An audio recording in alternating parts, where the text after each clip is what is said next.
Good morning, good afternoon, good evening, wherever you are. My name is Jari Carter, and I'm the host of B2B eCommerce UnCut. Happy to have you here participating with us today.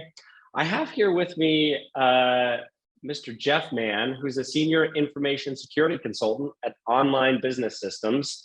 Jeff, that's a mouthful of a title. Jeff has over he's been an evangelist for data security for over 40 years. His experience spans security research, management, product development for roles for public and private companies, as well as government agencies like the Department of the Defense and the National Security Agency. Jeff, welcome to the podcast. Happy to have you here. Happy to be here.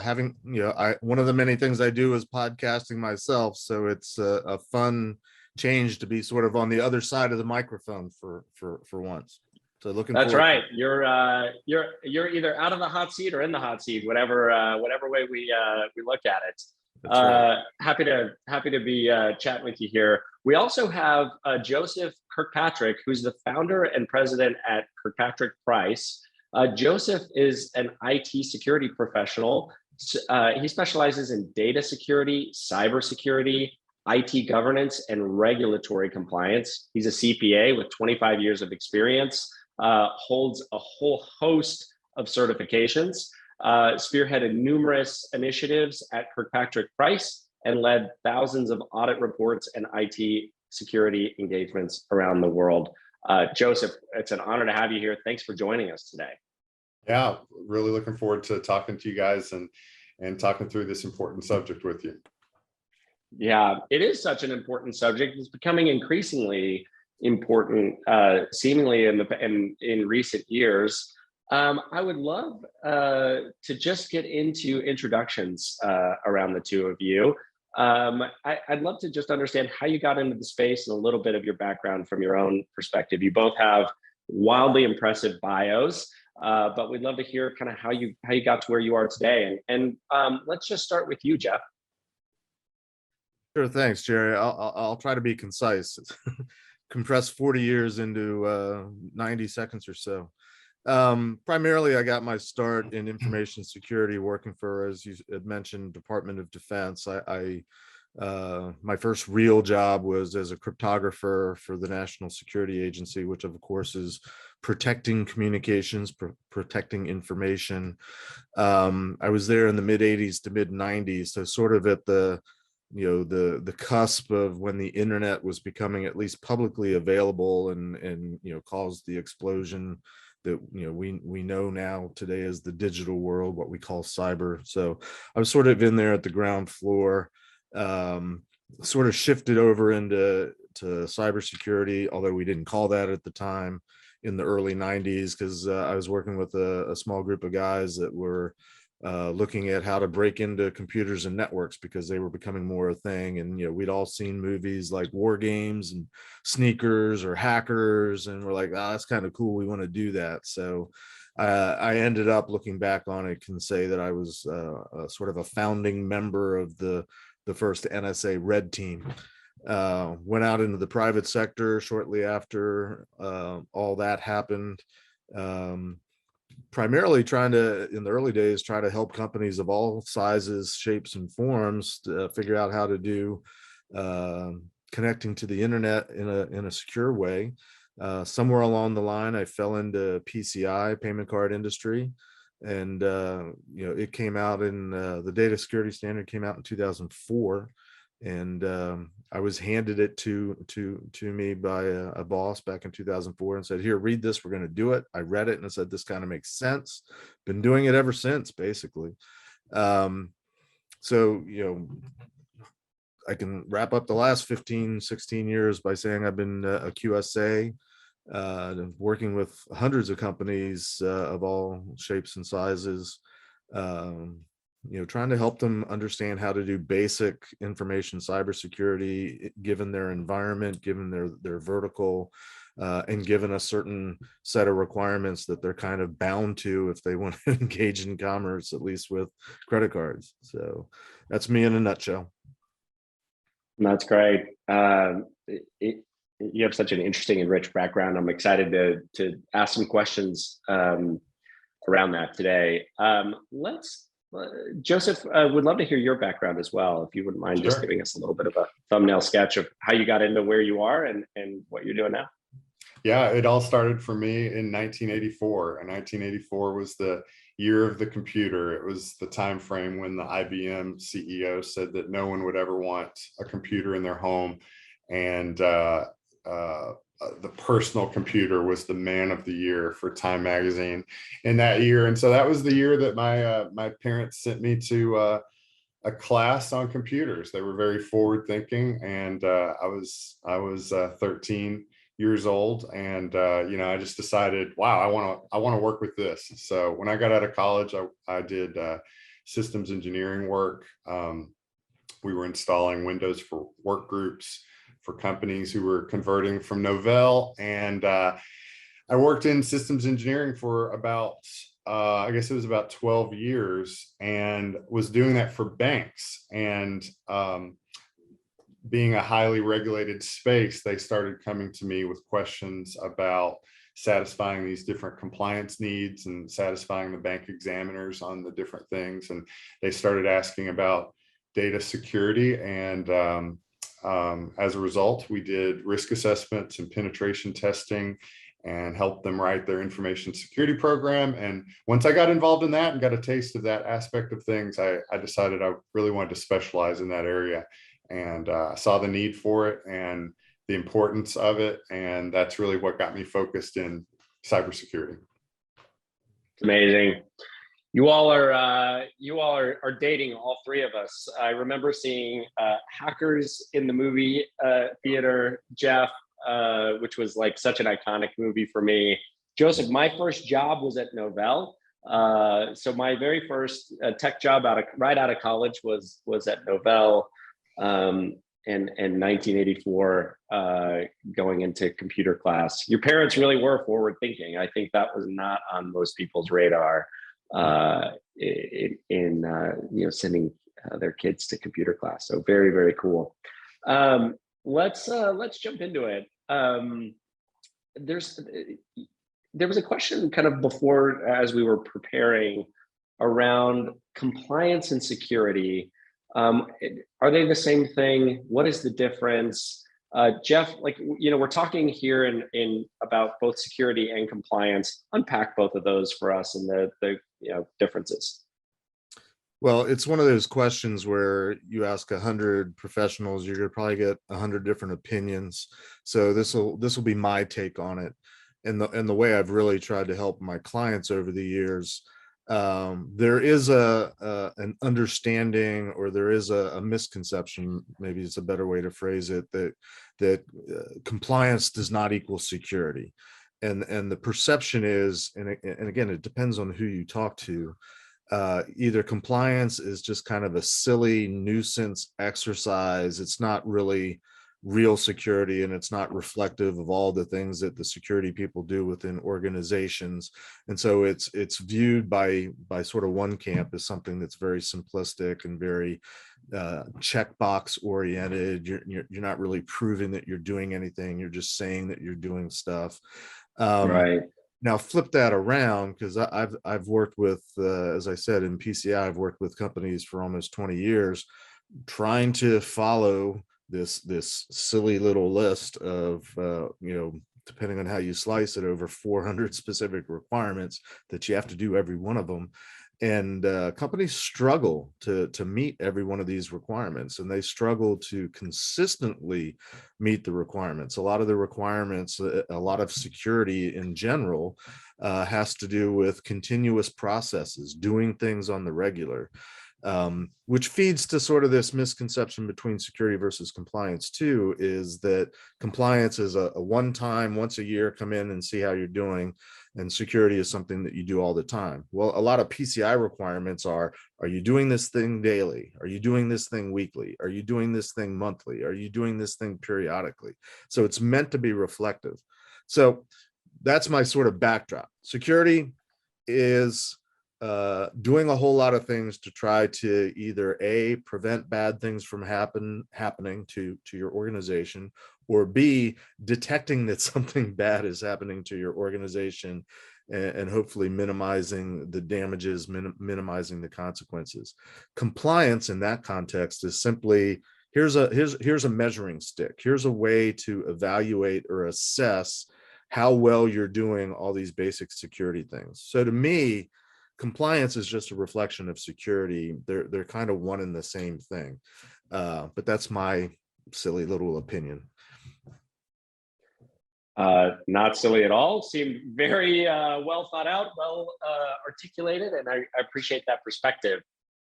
Joseph, in the spirit of compliance, you're an expert in this. What compliances are usually required for a manufacturer or distributor to be selling online? And when you go into, a company and talk about compliance, what are the things you're looking for? Yeah, so if we're specifically talking about a company that's moving online, maybe they've had a traditional brick and mortar environment, they've had a distributor model, but now they're moving into the online presence and starting to engage with people in other states, other countries, all of those kinds of things. You very quickly get swallowed up with all the compliance requirements. Most people dive right into offering those new services or doing business online, and there's a reactive sense of responding to things that a customer might ask or a regulatory body might ask. But just speaking in the year 2022, I think privacy is at the forefront. If you are moving to an online presence, if you're starting to serve people who are in different places, you have to be aware of the laws that are relevant to where your customer is.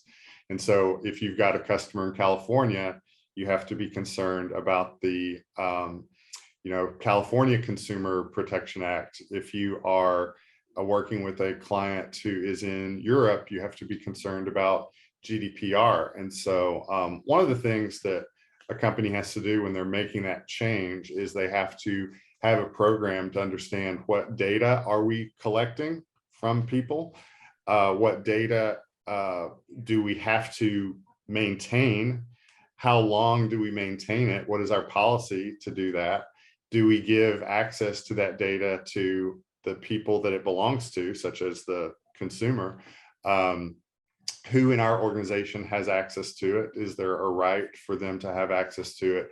There are a lot of things to think about in terms of the data that we collect in the e-commerce world, and then what we do with it. Can we use the transactional data when we make a sale to someone? Can we use that now to market additional things to them? There are laws around that. But also, can we share that data with another business unit or another entity that our company owns, or a third party that we work with? So these are all very important questions to ask that are really derived from a lot of the compliance frameworks that are out there. Yeah. So it does sound like it's a bit, obviously there's a bit region and location specific. And then there are also some guiding principles around, really preserving customer privacy is at the core of a lot of what you're thinking about, and really what a lot of the laws are thinking about and the compliances are thinking about in as a framework. I would love to understand from both of you just the current state of affairs in enterprise tech security. What are the biggest threats? What are the trends? And just maybe while we have you, Joseph, while we have you talking, I'd love for you to start with that. Just what's kind of the current state? What are you seeing? I thought 10 years ago, I was excited with this industry and this work. I thought it couldn't get any better 10 years ago. I love new things, and I love change, and I love technology and security and all that. And I thought, well, we're at the peak, But I'll tell you what, it's never been more exciting. The things that are happening, and a lot of that excitement comes from really bad things happening. And if you follow all of the releases that come out from government agencies, from industry groups, impossible to keep up, with the breaches that are occurring, the vulnerabilities that are being discovered, the threats that are no longer for the military or the government to be concerned about, but for a small business to be concerned about. And can we be breached? Can we be shut down? It's just really hot and heavy right now. And so I think that the trend, I think you said, what's the trend? It's really just what do we not know? Because with every release, it's something that has been exploited for an amount of time that we didn't know was being exploited. And so now we have to check our systems and the third party that we have a relationship and the technology that we have in place over here. We have to check to see, oh, are we exposed because of this thing that has just been revealed? And so it's just a constant revelation right now. It feels like daily about the unknown, something that we couldn't have foreseen, we couldn't have planned for. And so we, as organizations, don't need to be reactive to that. We need to be planning for how do we respond when we become aware of some new threat that has been published or reported. Yeah, I like what you said. A lot of the new laws and regulations come out of things that have gone wrong. Doesn't it seem like that's how the world progresses? Like there's a law on the Autobahn that it's illegal to run out of gas. Like who was the person that ran out of gas on the Autobahn and got hit at, their car got hit at 120 kilometers per hour. But yes, it is, you are seeing a lot of the things that are happening in the world in terms of data breaches or security, where things have gone wrong that are driving a lot of the innovation and laws that are happening now. I really appreciate that perspective. Jeff, I'd love for you to weigh in to this as well. What are some of the things that have you excited in the current state of enterprise tech security? Well, caveat my response by saying I don't like to think that I get excited about any of this. So I'm sort of everything that Joseph's excited about, I find depressing and aggravating. Has you afraid? Now we know who the optimist and the pessimist are. But it's interesting you brought up this analogy of the Autobahn and casually mention everything seems to be reactive, but that's really the essence of security is we learn from previous mistakes, we learn from bad things happening. I can remember when I first read the PCI data security standard, the 400 some odd requirements, when it came out almost 20 years ago. I'm like, oh yeah, I know why this rule's there. It's because this happened. I mean, virtually every single requirement in there at the time was because it was trying to cover the bases of something that had happened, some sort of compromise, some sort of breach. I see a lot of tension in our world. There's competing forces, and if I get excited, it's that there's job security. Maybe I get excited when I can sit with a client and try to help them get to the point of understanding why do we have to do all this stuff. It doesn't seem to make sense. And some of the things that I see, and this is certainly not comprehensive, but I think since the dawn of us emerging into this electronic, digital, cybersecurity, internet world, there's been a belief that by consumers, let's say, including organizations, that security is something that's going to be taken care of by somebody else. The technology should solve everything. The technology should be secure. We shouldn't have to worry about it. And if you talk to anybody that's been around this industry a reasonable amount of time, you'll very often hear stories about the weaknesses and the things that cause companies to get breached very often are not so much the technology in and of itself. It's the way the technology has been misappropriated, misused, misconfigured. Users, the people elements aren't doing things properly, aren't doing things the way they're supposed to be doing. And so you have this tension between, well, I should be able to do what I want given the technology that I have, and I should have a reasonable expectation that it's secure, and I shouldn't have to be responsible at all.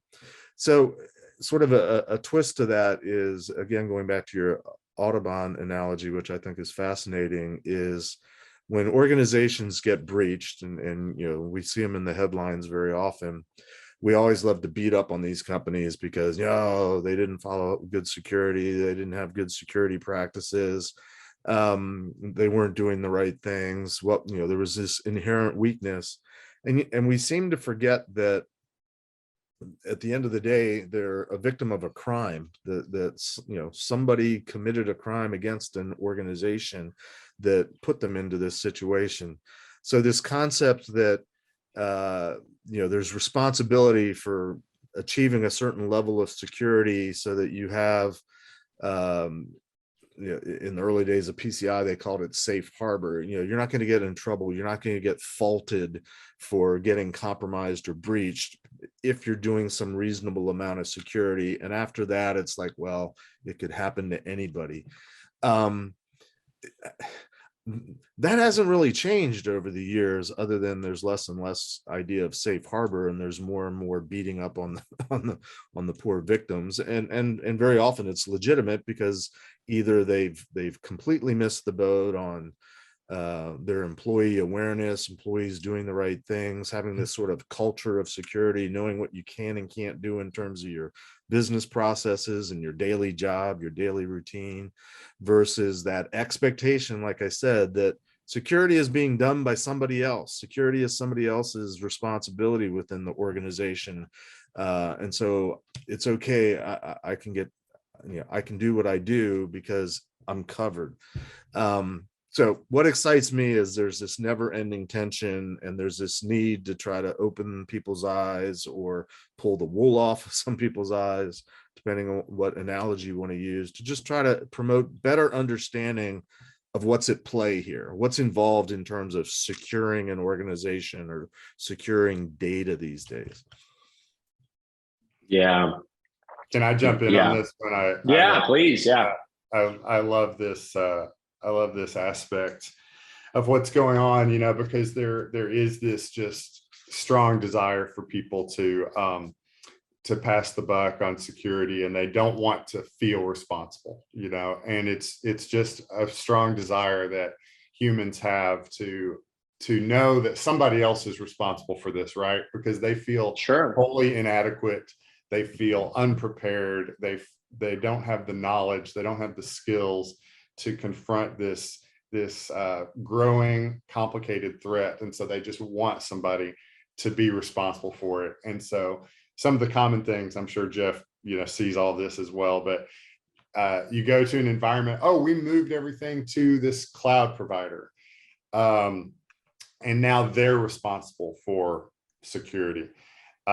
We have this relationship with this managed IT or managed security company, and we've signed a contract with them, and we pay them X amount a month, and they are responsible for our security. And they just want that to be true so bad. And the truth is, such an important issue that affects your business, you know, you can't ever abdicate yourself of that responsibility. You're always responsible for it. And then you have to manage these relationships that are impacting the issue and that are critical for the issue, but you just can't, you know, not be responsible for something that's so critical to the success of your business. One time, this was just something that stuck out of my mind. I was doing an audit for a company in Minneapolis, and this was a big company. And I was going to be there for a week to perform this assessment. And every question that I asked, the answer was, we have this service provider that does that for us. We have this service provider that does that for us. And so that's what the entire first day was. The first day was, we don't do anything with that because the service provider does that. And so finally, at the end of the first day, I just said, sounds like we need to talk to the service provider about all this, because you don't have any of the answers for what I'm looking for. And so we decided to get on a plane and fly from Minneapolis to St. Louis, because that's where the service provider was. And so the next day we had a meeting with the service provider, and I started walking through the issues, and they said, to every question, they said, well, we can do that for them, but no one has asked us to do that. And then the customer was saying, oh, I thought that you were doing that. I thought that you were monitoring our firewall. We offer that, but no one has instructed us to do that. And you haven't told us what you want us to monitor, and you haven't told us what you want us to do with the thing that we are monitoring. And that was a long time ago, but that kind of thing still happens today, especially with the cloud providers. People make these assumptions that the cloud providers are responsible for all of these things, but they're not, unless you take responsibility for establishing the policies, enabling the controls, assigning responsibility for people to monitor these things and take action whenever there is a finding that happens. And so there's definitely this huge desire to relieve yourself of responsibility in this area. Well, if I can dovetail on that, or just add to what you're saying, Joseph, very specifically, the services are available. What you're not saying is, but it should be obvious to everyone, is it comes at a cost. You can, you have to pay for it. And there's an aspect to all of this where, and maybe we should bring it up a little bit more, is that, security and all the things that you have to do associated with security, regardless of the compliance standard, costs money, if not in terms of product and technology, in terms of time and resources and training and, personnel assigned. And, I think the early selling point of the cloud, and I won't name the guilty AWS, is come to the cloud and we've got all this covered for you. Even we're PCI compliant, but if you read the small print, they were covering what we used to refer to colloquially as lights and power. They were a data center that was hosting servers. It was in the magic whiffle of the cloud, but all they basically provided the security for was the physical security of the systems wherever they were. Now, that was 10 years ago. Nowadays, they have full-blown programs. They've got services for virtually every security requirement you can think of, from scanning and monitoring and testing and access control, multi-factor authentication, you name it, they've got it, but it all comes at a cost. And, at the end of the day, maybe the best way to explain to clients in a language that they can understand is security comes at a cost, and you have to figure out how much you want to spend, where's the right way to spend it, where do you make your investments. And of course, then you have all sorts of solutions out there that are telling you how you can increase your ROI, make security part of your profit center. I'm not going to say I completely disagree with all that, but the security comes at a cost. Figure out where you need to spend the money, figure out the right mix, and figure out when it's cheaper, more cost effective for you to do it versus a third party. But for God's sake, make sure the third party is doing it for you, as Joseph was alluding to. When I see these providers and these tools use the same marketing hook, which is use us and we will make it easy for you. Mm-hmm. I always shudder at that, because the reason they use that in their marketing is because it works. People want that to be true so bad. Everybody, oh, good, I can sign up for this and then it will be easy. That's like a strong selling point, but the truth is, it's all these things that Jeff was just talking about, the things that you then have to engage upon and ensure that the provider is doing this, and ensure that the provider has what they need in order to be able to do the thing, that ultimately has to come from you. It is a difficult thing. And so the marketing message of, work with us and we will, make it harder, that doesn't work. But the truth is, sometimes a good security partner is going to bring things to you that are hard issues, and they're going to talk to you about things that are difficult. And to ignore those things might be easy for a short period of time, but a good security partner is going to bring some very challenging things to you, and then they're going to work through those challenges together. Yeah, that's great insight. I want to just let folks know, Anna, our producer, is ready for folks that have questions. So if you have questions, ask them in LinkedIn or here in the chat. We want to answer as many questions as we can in the time we have. I wanted to ask just one more question before we get to maybe some of the outside questions, which is horror stories. You know, people, you know, we talked about learning from mistakes, learning from issues. Any horror stories from your previous experience of failed security costing businesses revenue, reputation? Like, I would love to get you all's perspective on that. And Joseph, maybe, you know, given that you've been in this, you know, doing audits for companies, I'd be curious if you have an interesting story or two. Yeah, you know, we are usually in the line of fire in terms of being contacted by someone who has just been surprised with something, and you know they're needing help. And so the most recent one for us was a farm supply organization.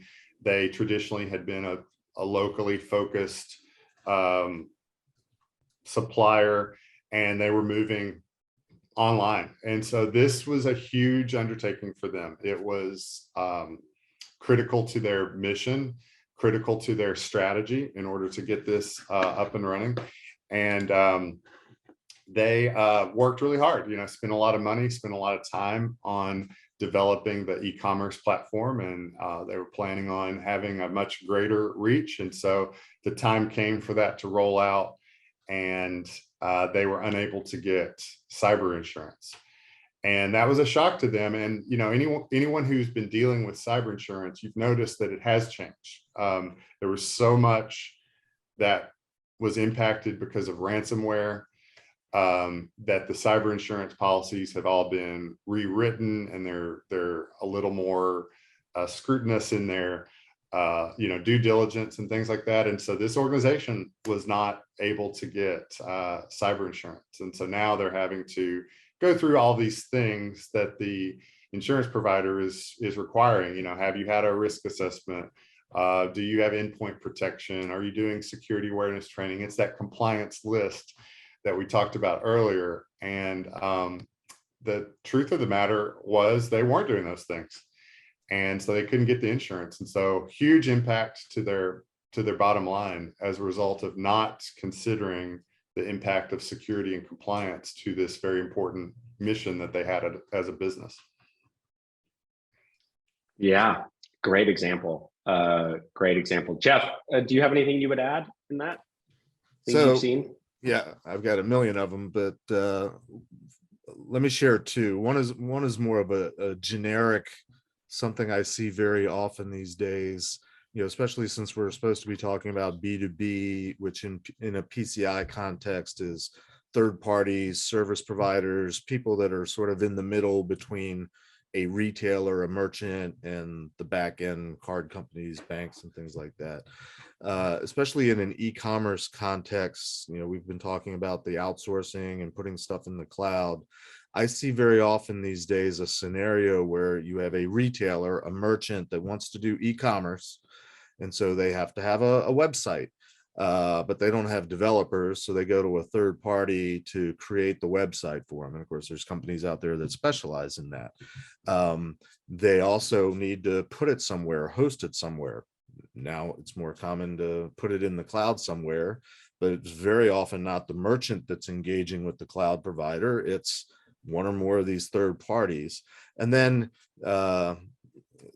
not to belabor the shortcuts that you can sometimes take in PCI, one of the streamlined things is to engage another third party that just does the checking out. You know, if you buy something online and you go to the checkout page where you're eventually going to put your credit card in, very often that's a completely other company. So you've got in this scenario 3, 4, 5 different entities very often that somebody's doing the security. We hope for overall, the guide, the measurement is the PCI data security standard. And it starts in terms of liability if there's a breach with the merchant. They're the ones that are supposed to be reporting PCI compliance. And they say, well, we don't do that. We have this third party. And then that third party says, well, we don't do that. We have this other third party. And very often, I have this strong belief that things aren't getting done from a security perspective because everybody thinks somebody else is doing it. So that's one scenario. The second one is more of an application thing, a lessons learned type of thing. I had this situation with a client just a couple of weeks ago. I was doing an on-site assessment, going through all the different security controls. One of the controls in PCI is that you're supposed to monitor periodically for the presence of any kind of rogue wireless access points or any rogue devices on existing wireless networks.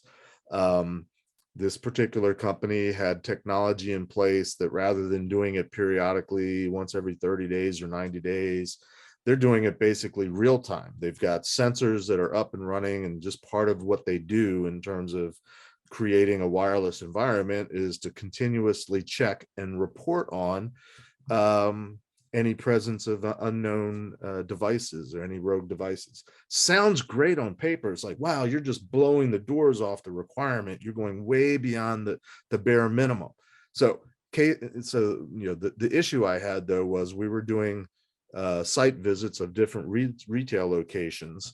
And this one particular site that we visited, the particular device happened to be unplugged. And so I asked the question, why is this unplugged?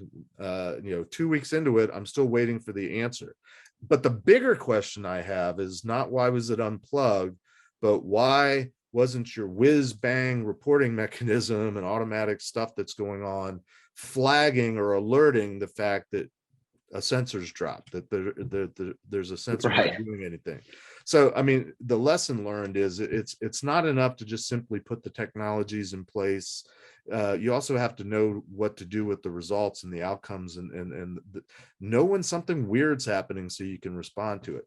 I don't suspect that it's any nefarious activity, but I do question how well they've embraced the sort of the procedural process aspect of security when they're allowing the technology to do what it does, and it seems like they're not paying attention to what it's producing in terms of an output. So I share that as more of a very strong nudge to think about how you implement a lot of the security solutions that are out there.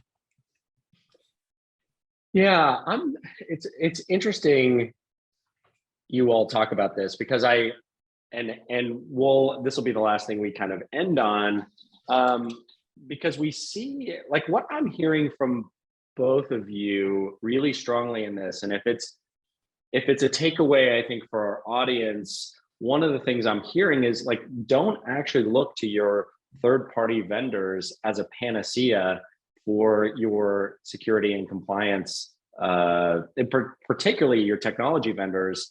Don't look at them as a panacea for the compliance and security needs that you have as a business. As a company, you've got to take responsibility and understand your market, your customers, the regulations in your industry, and really take responsibility for what's happening there.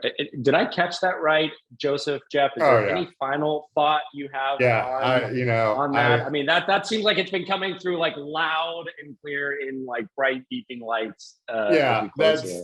That's not where the assurance comes from. The assurance doesn't come from a product that you use or a provider that you have a relationship with.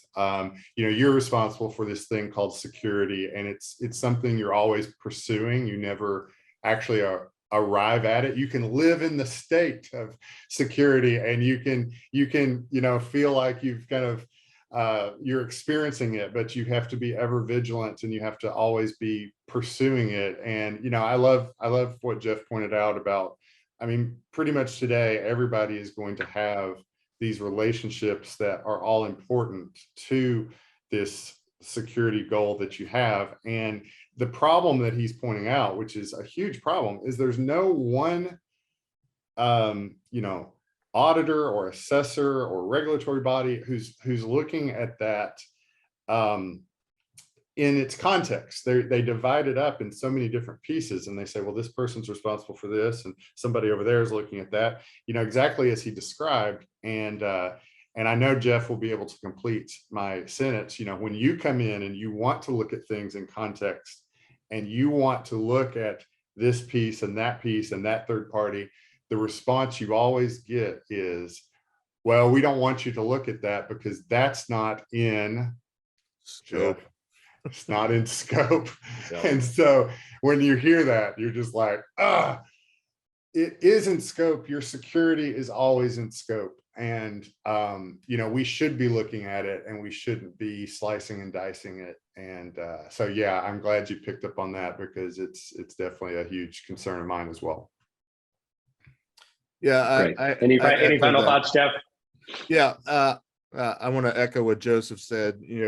I think he and I met, I don't know how many years ago, at a PCI meeting where we kind of got together and bonded over all the banners of all the vendors on the expo floor.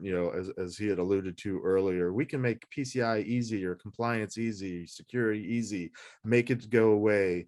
15 minutes. Ease your burden. I'm like, oh my God, if you think of security as a burden, you've already lost. So yeah, what old timers like us try to do is try to just educate and give companies context and help them understand you really can't outsource security.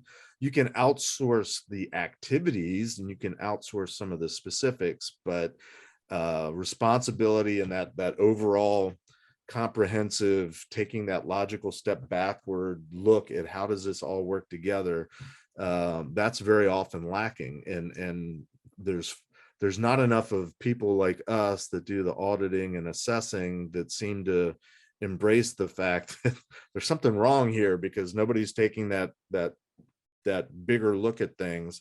And to underscore what Joseph said is, in my analogy, in my horror story, everybody looks at the single point and says, yep, you're fine with what you're doing. Nobody's taking that big look until something bad happens, by the way.